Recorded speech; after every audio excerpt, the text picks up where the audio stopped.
Hello and welcome to another Breakthrough Assault unboxing video. I'm Lee Pioneer from somewhere in the south of England, and today we're going to be taking a look at the T10 Heavy Tank Battalion box for Checkpoint Charlie. The T10 represents the last of the Soviet heavy tanks, with Khrushchev killing it off, believing that missiles would make it obsolete, which isn't a terribly incorrect point of view. Effectively coming from the IS-3, it goes via the IS-8 originally, then becomes IS-9, before becoming the T-10 with Stalin's death in 1953, which coincidentally is when the tank enters service. It sports a 122mm, much like the original IS-2 and IS-3 tanks. The original T-10 itself represented a large improvement over the earlier IS-3 tank, but by 1962 the new T-10M would kick that up a notch. For a start, the 122mm would be replaced with a new version with a higher muzzle velocity. The 12.7mm AA gun and coaxial gun would be upgraded to a 14.5mm guns, quite a big bunch there. There would be a new V12-6 engine to give more power.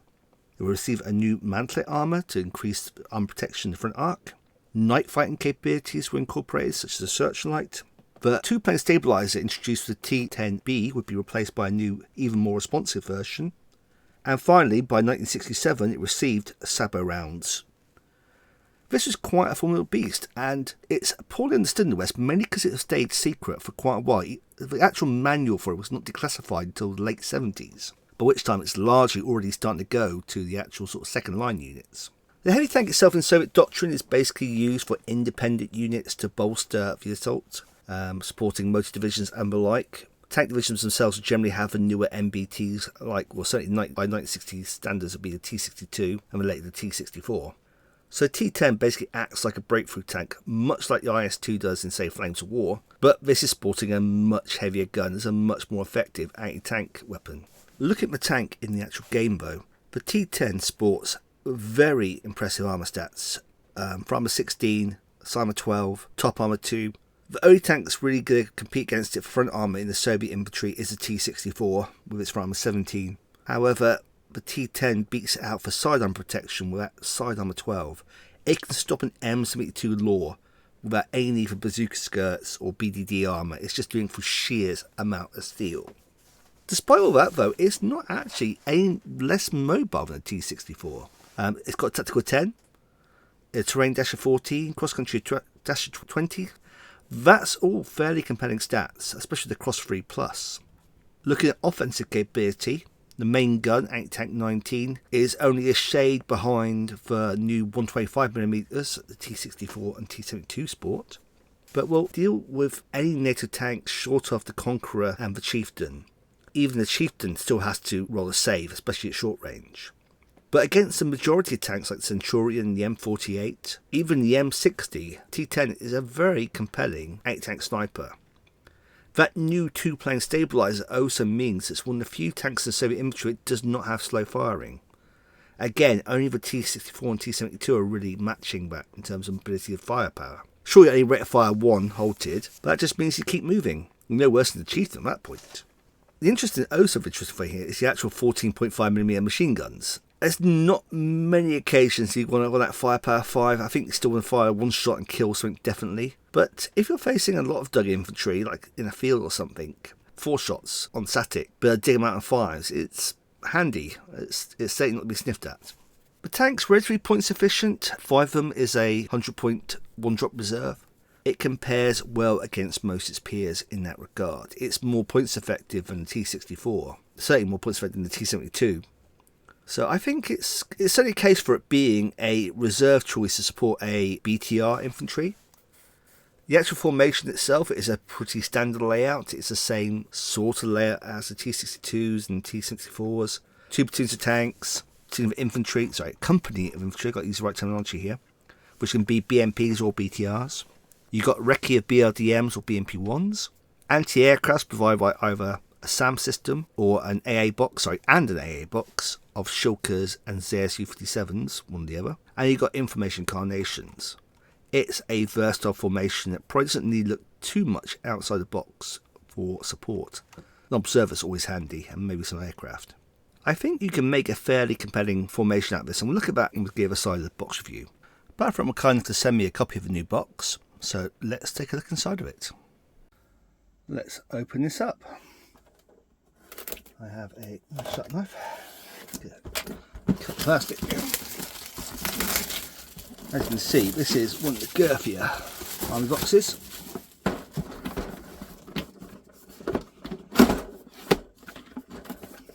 Okay, so no bubble wrap to start. That's a shame, in case be disappointed. First up, standard Team Yankee rulebook and a bunch of decals. No HQs or command sprues, there might be somewhere else. So obviously with Checkpoint Charlie we're using the main rulebook and effectively the Checkpoint Charlie PDF, which we'll cover in a minute hopefully. We'll have all the extra rules and the army things. First up is the T10. We'll look at its sprue in a second. I'm going to be blowing them up, but we have so far 4. 5,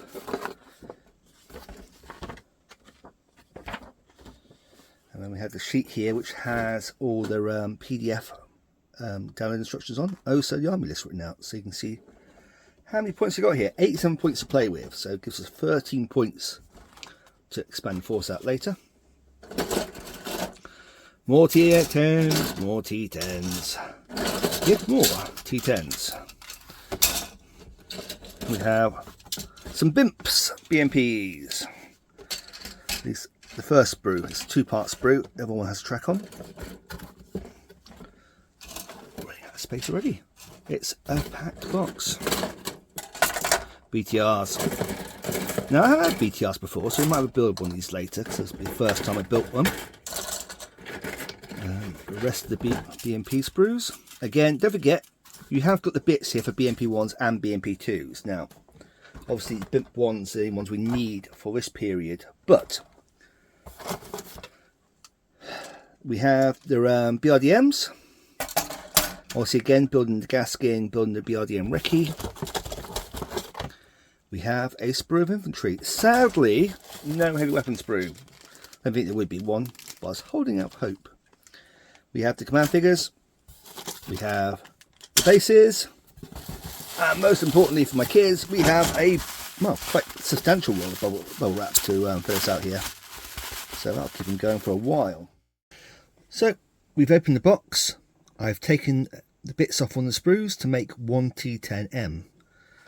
What's left over on the sprue, just note, is all the bits to make effectively a T10A, which is used for late war Leviathans at the moment. The original 122mm, the 12.7 AA gun, the original mantlet, and also I've left on here the open hatch option, which is one of the 2 hatches we have, plus the peg because I tend to use magnets. So on the way, in terms of bits clipped out, it's a very simple construction. You haven't got normal sort of front plate, back plate, bottom plate, top plate hole. It's 2 parts, a bottom plate, a top plate. Plus you've got your standard 1-piece left and right track assemblies.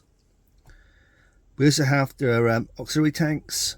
These, although it's in reality a small tank and a large tank times 2, here those 2 are combined together to make a left and a right hand assembly. Makes it fairly easy. The final part of the whole is it's rather gnarly in a good way. Unditching beam. It's got a little bit of fracture at the end. It's got a fairly knobbly shape. It looks, compared to the early ones you get with like the T72, it looks a bit more like an actual log. That's it on the side in a second. In terms of the turret, that's a bit more traditional. Top plate, bottom plate, mantle, and gun. We've got hatch, like I say, there's a closed hatch open, open hatch option. We've got the AA 14.5, sorry. And we also have the coaxial 14.5 of the searchlight as a part that go onto the mantle in a minute.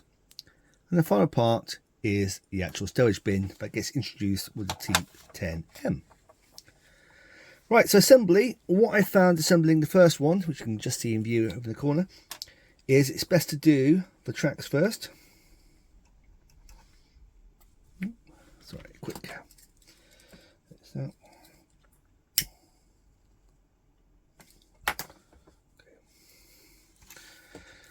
so time to build it.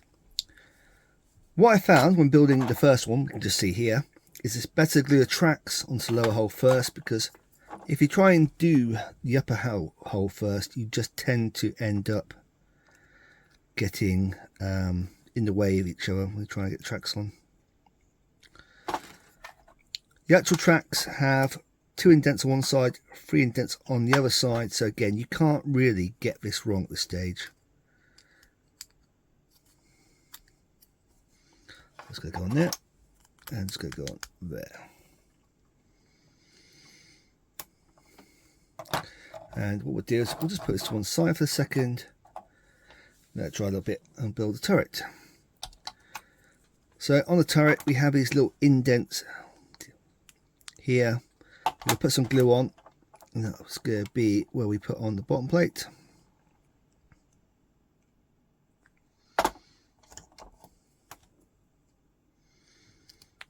Alright. Again, making sure our magnet cavity is at the bottom.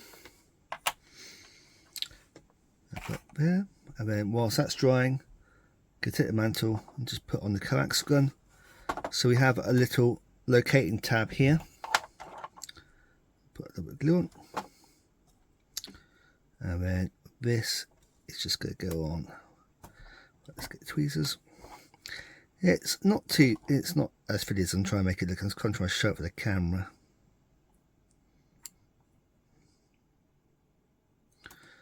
It goes onto here, like so. Look at that. I'll just put it there for a second, just let it dry a little bit.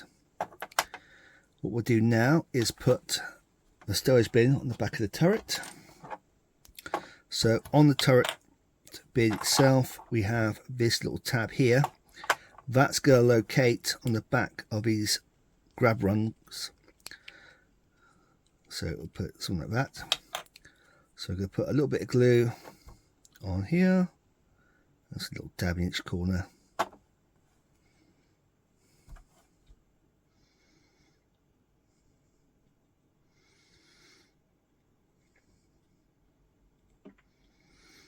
So it looks like that.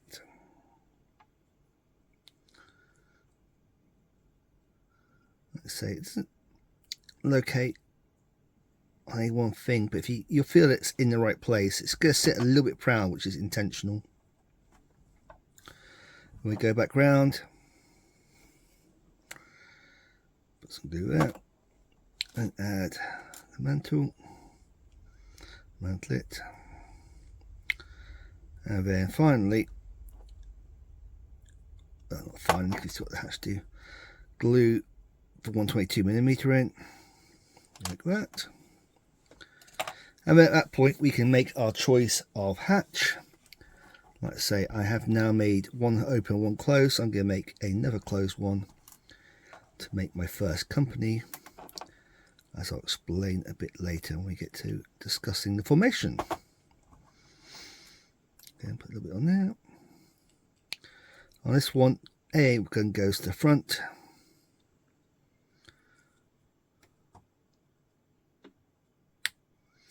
Yeah, drop in, there you go. Okay, going back to the hole. I'm just going to put some glue along the front of the bolt shape, on the back here. And we put this on, we're going to basically align this front edge here with the front edge down here, like so. Nice and simple. And then we can glue on the auxiliary tanks. One thing to note here, and I thought something I actually quite like, is the actual mounts are modelled on the hull. So if you wanted to, you could have the tanks not have auxiliaries, like they dropped them off before the battle. I'm going to use that to basically mark out my companies, basically, so I can differentiate the first company from the second company. That just goes onto there. Another thing to note, the actual cluster of the drop tanks is not symmetrical. You want the sort of almost in a line edge on the outside edge, like that. You'll notice it can only go on one way onto the actual mount, so you won't, again, get it wrong without trying really hard anyway. Okay, that's that. Oh, sorry, one last thing. The indiction beam. So the indiction beam doesn't really have anything that locates it to any particular feature on the hull. I sort of went off eye about where it looked on various pictures, and I suggest it sort of goes more or less the front mount just below, or just in line with the sort of the angle of the hull, like so, and then just sort of nudge it around till it sort of fits. Oh, that's just died.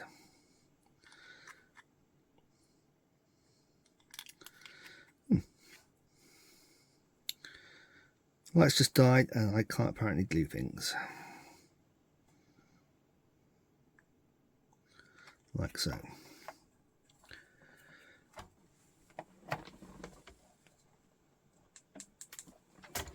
Okay. Thankfully, I had my other lamp on. That builds that. There you go. Lastly, machine gun goes in the top there. I'm going to leave it off because it's easier painted that way, but it gives you the idea. Right, we'll get this in the light box, which hopefully will be working, and talk about the model and the formation. Firstly, let's talk about the model of the T10M tank. It's honestly up to the normal standards I'd expect from Battlefield these days, and that's a good thing. It's got lots of fine detail on the model, captured very well given the limitations of trying to keep the part count down. For example, on the tracks, we have the individual torsion bars captured. You can see through the actual truck. You don't have backfill on the actual track system itself. On the underside, you have the second part of the torsion bar where it actually meets the fuselage, also captured. You don't ever see it when you turn the tank upside down if it's been destroyed, and we've got a better destroyed marker system. Looking elsewhere in the hull, you have the tow lines, the external tools, all the sort of corrugations on the stowage bins, all captured in very high detail. And a really nice looking engine deck too. Turrets a little blander, and that's not really a fault of the model. When you look at the T10, the turret's relatively featureless. The only thing that's sort of note here is the fact that grab handles are very shallow. Again, you tend to see a lot on the kits where they're not trying to have a huge part count. Having built tanks with separate grab handles, yeah, I'll go with this over any day. But you do have all the sights and that kind of thing captured. Kind of wish both hatches open, but that's a common gripe I have with the Battlefront kits. One point of annoyance I notice is that all the searchlights on the 3 tanks built so far are heavily dimpled. You can even see it on the paint examples they have on the book, which is a bit of a shame. It's annoying because it's really hard to easily fix that. Obviously, get a bit of green stuff and try and flatten it out. It's a pain, and it comes down to just a little bit of, I guess, limitations of how it goes in the sprue. It's not a Battlefront thing. You see it on other kits where things are dimpled. Generally, you can avoid it with some clever sprue layout, but ultimately, some things just lend themselves to dimpling. Other than that, the parts are fairly clean and error-free, so modern Battlefront construction wins again. In general, like I say, build is very good. Only fiddly parts really are the searchlight and coaxial gun mount, which is just a bit tiny, and you have to pick up a location feature and sort of nudge it so it looks correct afterwards. Similarly, the undiction beam is a little bit of a pain because there's nothing to pick up on, nor any real guidance as to where it's meant to go on the side.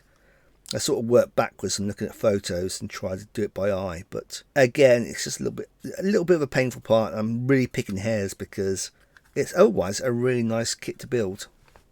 Okay, let's talk formation.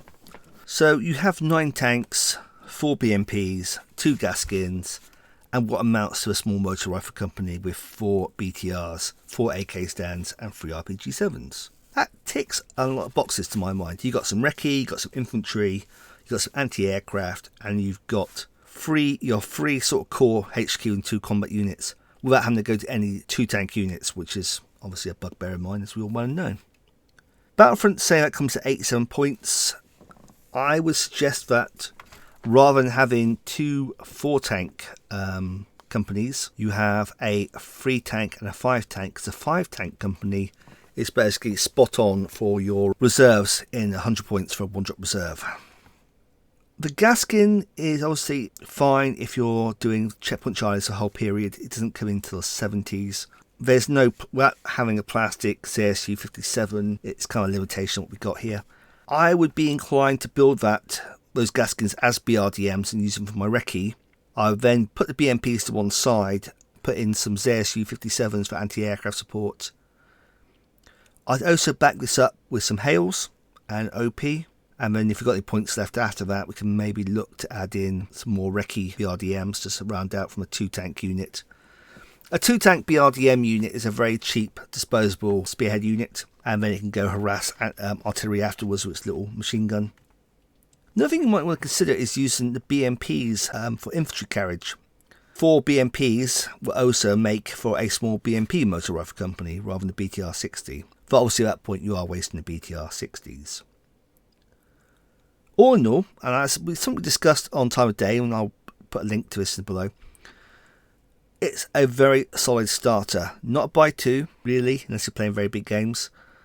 But certainly it's a kind of starter you can use to start the new army and then build on from this with a few selections afterwards, like I say, some Hales and OP straight away is an obvious one.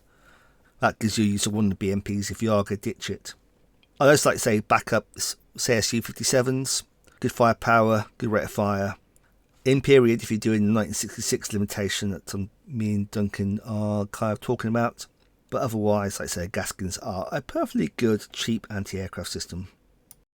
Thanks again to Battlefront for providing a copy for review. I'll be putting together the rest of the tanks now, getting those painted, so stay tuned on the website.